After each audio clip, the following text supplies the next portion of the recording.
జగన్మోహన్ రెడ్డికి బెంతాహాయ్ అని పేరు పెడుతున్నాడు నారా లోకేష్. హైదరాబాదు, తాడేపల్లి విదేశాలు తిరుగుతున్నారు, అయితే హై అని మేము అనొచ్చు కదా అంటున్నా కారుమూరు వెంకటరెడ్డి. మరి దానికేం చెప్తారు? వీళ్ళు అధికారంలో ఉన్నారు. దాదాపుగా రాష్ట్రంలో 2024 నుంచి ఇప్పటిదాకా రాష్ట్రంలో రావాల్సిన పెట్టుబడులు దాదాపు ఇండియాలో ఉన్న ఏ స్టేట్కి రాని పెట్టుబడులు ఆంధ్రప్రదేశ్కు వచ్చినాయి. రాష్ట్రంలో డెవలప్మెంట్లు జరుగుతున్నాయి. వాళ్ళు అన్ని ప్రాంతాల్లో తిరుగుతున్నారు. ఇప్పుడు ఆంధ్రప్రదేశ్ కావచ్చు, హైదరాబాద్ కావచ్చు, ఢిల్లీ కావచ్చు, విదేశాలకు వెళ్ళి పెట్టుబడులు తీసుకురావడం. కానీ మీరు అధికారంలో ఉన్నప్పుడు ఏమేం చేశారు ఏంటి అన్నది ప్రజలకు తెలిసిన తర్వాత 151 సీట్లని 11 సీట్లు ఇచ్చిన తర్వాత కూడా వాళ్ళకి ఇంకా వాళ్ళు ఏంటంటే కుక్కలు మురుగుతాయి అనే విధంగా వాళ్ళు అధికారంలో ఉన్నప్పుడు మాట్లాడారు. వాళ్ళు కేవలం మాటలు మాత్రమే, రాష్ట్రంలో ఏమీ డెవలప్మెంట్ చేయలేదు కాబట్టి వాళ్ళకి 11 సీట్లు ఇచ్చారు. కానీ కూటమి అలా కాదు కదా. రాష్ట్రంలో ప్రతి ఒక్కటి, రేపు అమరావతిలో కూడా ఎయిర్పోర్ట్ వస్తుంది. ఇక్కడ పొన్నికల్లు పక్కన రావెల దగ్గర దాదాపుగా 4700 ఎకరాలు, దాదాపుగా ఆంధ్రప్రదేశ్ మొత్తం మీద 10 ఎయిర్పోర్ట్లు వస్తున్నాయి. రాష్ట్రంలో ఐటీ మొత్తం కూడా వైజాగ్ వస్తున్నాయి. అమరావతి డెవలప్ అవుతుంది. క్యాన్సర్ హాస్పిటల్ కూడా ఇక్కడ తుళ్ళూరులో కట్టడం జరుగుతుంది. ఇప్పుడు ఎమ్మెల్యే ఎంపీల బిల్డింగ్లు కావచ్చు, జడ్జిల బిల్డింగ్లు కావచ్చు, అన్నీ కూడా కంప్లీట్ అయినాయి. దాదాపుగా నెక్స్ట్ ఇయర్కి గోదావరి పుష్కరాల కల్లా మీకు పోలవరం ప్రాజెక్టు పూర్తవుతుంది. అలాగే ఈ సంవత్సరం జూలై కల్లా భోగాపురం ఎయిర్పోర్ట్ పూర్తవుతుంది. రాష్ట్రంలో ఇంత డెవలప్మెంట్ జరుగుతూ ఉన్నాయి. కానీ మేము ఎక్కడా కూడా ఏమీ మాట్లాడలేదు. కానీ వాళ్ళు ఏంటంటే హత్య రాజకీయాలు చేసేది వాళ్ళే, ఎదుటి వాళ్ళ మీదకి నెట్టేది వాళ్ళే అని చెప్పి అందరూ తెలుసు. ఎవరి మీద 16 కేసులు ఉన్నాయి, ఎవరు ప్రతి శుక్రవారం కోర్టు వాయిదాకి వెళ్ళాలి, ఎవరికి కోర్టు పాస్పోర్ట్ ఇస్తే విదేశాలకు వెళ్తున్నారు, ఎవరు తాడేపల్లిలో 1 రోజు, బెంగళూరులో 3 రోజులు, హైదరాబాద్లో 3 రోజులు ఉంటామని చెప్పి మాట్లాడుతుంది ఎవరో తెలుసు. నువ్వు ఉన్నది వైఎస్ఆర్ కాంగ్రెస్ పార్టీ అని తెలుసు, నువ్వు వెళ్తున్న బెంగళూరు కర్ణాటకలో ఉన్నది కాంగ్రెస్ అని తెలుసు, నిన్ను కాపాడుతుంది కూడా కాంగ్రెసే అని తెలుసు అని చెప్పి నేనైతే ఖచ్చితంగా చెప్పగలను. ఇవన్నీ కాదు, నారా లోకేష్ అనే వ్యక్తి వాళ్ళ నాన్న జైల్లో కూర్చొని ఉంటే ఢిల్లీలో ఎవరెవరి ఎంపీకి బెయిల్ తీసుకొచ్చాడు అనే మాట జగన్మోహన్ రెడ్డి గారి అనుచరుడైనటువంటి ఈ కారుమూరి వెంకటరెడ్డి మాట్లాడటం ఎలా చూడాలంటారు? మరి అది ఒక తప్పుడు కేసు, ఆధారాలు లేకుండా అరెస్ట్ చేశారు. కానీ మీ జగన్మోహన్ రెడ్డి మీద ఉన్న కేసులు అలాంటివి కాదు కదా. ఈ 43,000 కోట్లు జప్తు చేసిన కేసు ఒకటి, బాబాయిని చంపిన కేసు ఒకటి, ఇంకా నీ మీద పెట్టని కేసులు ఏంటంటే పైట్యాల రవి గారి కేసు, కొడాల నాని గారి కేసు, మరి ఇంకా ఉన్నాయి మీద కల్తీ లడ్డు విషయం కానీ, కల్తీ మద్యం కానీ. ఇప్పుడు భోగాలు ఉన్నాయని చెప్పి బెయిల్ తెచ్చుకున్నారు కోర్టుకు వెళ్ళి. అలాగే నారా లోకేష్ వెళ్ళి అక్కడ ఎవరెవరు కాళ్ళు పట్టుకున్నాడు, ఏం చేశాడు అన్నట్టు కదా వీళ్ళు మాట్లాడుతున్నారు. మరి దానికి ఏం చెబుతారు?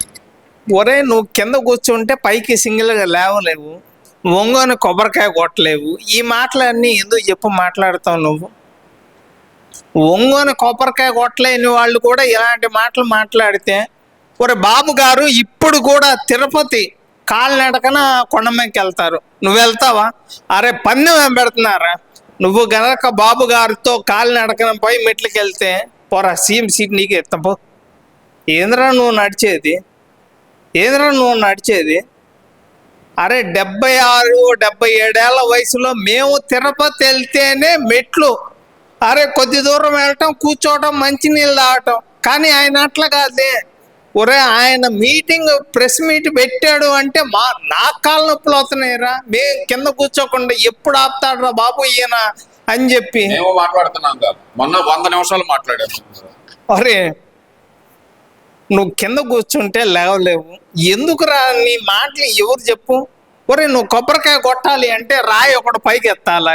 ఏందిరా నువ్వు? ఇంకా ఏం గౌరవం రా బాబు. ఇంకా ఈయన ఇంకోటి పెట్టాడు, వైజాగ్లో బాత్రూంలో ఏమండి, ఎవరైనా ముడ్డి చేత్తో కడుక్కుంటారు, కానీ మన అన్నయ్య ముడ్డి కడుక్కునేది కూడా మిషన్లో పెట్టాడు. అది చూసారో చూడలేదు మీకు? ఆల్రెడీ ఇది వైజాగ్లో పెట్టారు, అందరు చెప్పారు కూడా. సరే, ఇవన్నీ కాదు, మరి కారుమూరి వెంకటరెడ్డి చెప్పినట్టు అక్కడ ఏం పీకి మీరు బెయిల్ తెచ్చుకున్నారు అని అడుగుతున్నాడు. మరి దానికి ఏం చెబుతారు? అదే బాత్రూంలో హార్పిక్ తాగే వ్యక్తి ఎవరు అంటే హార్పిక్ రెడ్డి అని చెప్పి అందరూ తెలుసు. ఇంకా వాడి గురించి మాట్లాడాల్సిందే ఉందండి. హార్పిక్ రెడ్డి అని చెప్పి పేరు పెట్టిన తర్వాత ఇంకా చెప్పాల్సిన అవసరం ఏం లేదు. మరీ దారుణంగా హార్పిక్ రెడ్డి ఏంటండి? అరే, ముడ్డి కూడా చేత్తో గడుక్కోలేని వాడు, ఒంగోని కొబ్బరికాయ కొట్టలేని వాడు, కింద కూర్చొని భాషా బట్టలు వేసుకొని కూర్చోలేని వాళ్ళు నేను వైజాగ్ కాపురం పెడతాను అంటే నమ్మే పరిస్థితిలో ఎవరూ లేరు. సరే, వాళ్ళ సంగతి తీసేయండి అండి. ఏంటి అంటే ఒక అడుగు ముందుకేసి ఇంకా ఎక్కువ మాట్లాడాను నేను.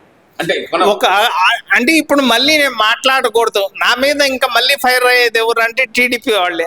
అందుకని నేను మాట్లాడను. వాళ్ళ సంగతి తీసేయండి అండి, వాళ్ళ సంగతి మనకెందుకులే. కానీ ఇక్కడ మరీ ముఖ్యంగా చూస్తే హత్య రాజకీయాల కేర్ ఆఫ్ అడ్రసే చంద్రబాబు నాయుడు గారు అంటున్నారు లక్ష్మీ పార్వతి.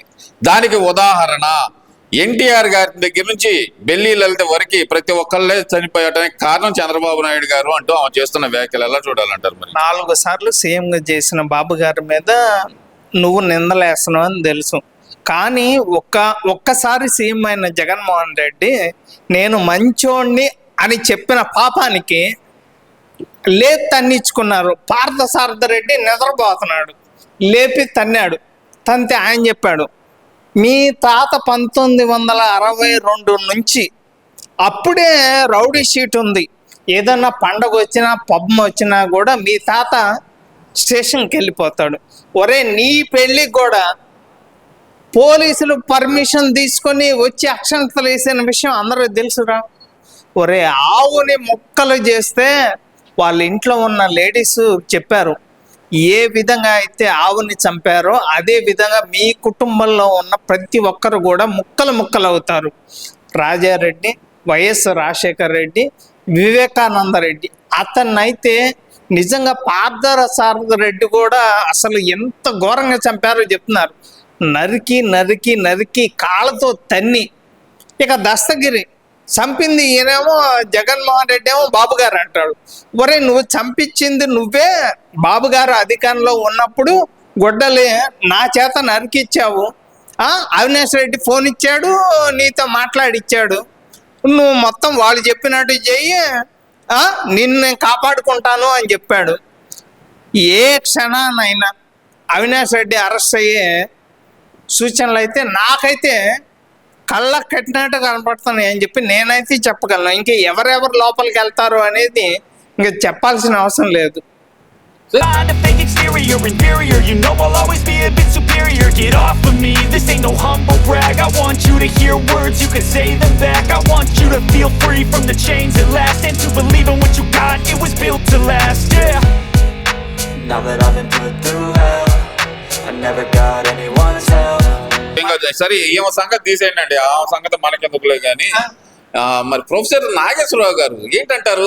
మీరు మొదలు పెట్టారు, ముగింపు నేను చేస్తానంటూ సవాల్ చేస్తున్నారు కదా టీడీపీకి. ముగింపు అంటే ఏంది? గోరంట్ల మాదలాగా బట్టలు ఎప్పుడు తీసి వీడియో చూపిస్తా ఏంది? ముగింపు అంటే ఏందిరా నాయన? ఏం చేస్తావు చెప్పు. ఒరే, 151 సీట్లు వచ్చిన జగన్మోహన్ రెడ్డి ఏం పీకలేకపోయాడు. ఏంద్రా నువ్వు చేసేది? ఏం చేశారు అని చెప్పి ఏం చేస్తాడు? టీడీపీని ఏమన్నా చేస్తాడంట, లేకపోతే జగన్మోహన్ విశ్వరూపం అంటే ఏంది? బట్టలు కూడా తీసి చూపిస్తా ఏంది? గోరంట్ల మాధవ్ చూపించినట్టు. మరి విశ్వరూపం అంటే ప్రొఫెసరే. వాడెవడు? గోరంట్ల మాధవ్. వాడు ఎంపీ కాదా? వాడు ఎంపీ ఫస్ట్ సీఏ అండి. ఆడపిల్లని రేప్ చేసి సీఏ అయ్యాడు. టీడీపీ ఆ ఎమ్మెల్యేల చొక్కాలు పట్టుకొని ఎంపీ అయ్యాడు. ఎంపీ అయిన తర్వాత గుడ్లోడు తీసి అందరికి చూపించాడు. ఇవన్నీ అందరికి తెలుసు కదా. విశ్వరూపం అంటే అదే కదా. ఎండలు కూడా బాగా ఎక్కువగా ఉన్నాయి, ఏసీలు కూడా ఇంట్లో పేలిపోతున్నాయండి, మనుషులు చచ్చిపోతున్నారు. చొక్కా, ప్యాంటు, నిక్కరు అన్ని ఎప్పుదైతే చల్లగా గాలి వచ్చింది అని చెప్పి వాడైతే చెప్తున్నాడు. ఇంకా ఎన్నో దరిద్రాలు చూపించారండి. ఇంక చేసేది ఏముంది? ఈ దరిద్రాన్ని కూడా ఆ టీవీ ఆఫ్ చేయటం తప్పితే మేము చేసేది ఏమీ లేదు. విశ్వరూపం చూపిస్తాను అంటే ఏంది? వాళ్ళు ఎన్ని మాట్లాడినారో ఏమేం చేశారో అన్నీ చూసాము. అన్ని దరిద్రాల కన్నా ఇదో దరిద్రం. ఇది కూడా మేము ఇంకా ఏమీ లేదు. ఏది ఏమైనా కానీ నేనైతే ఒకటే చెప్తున్నా, ఆవుకు కానీ అమరావతికి కానీ త్రిపుల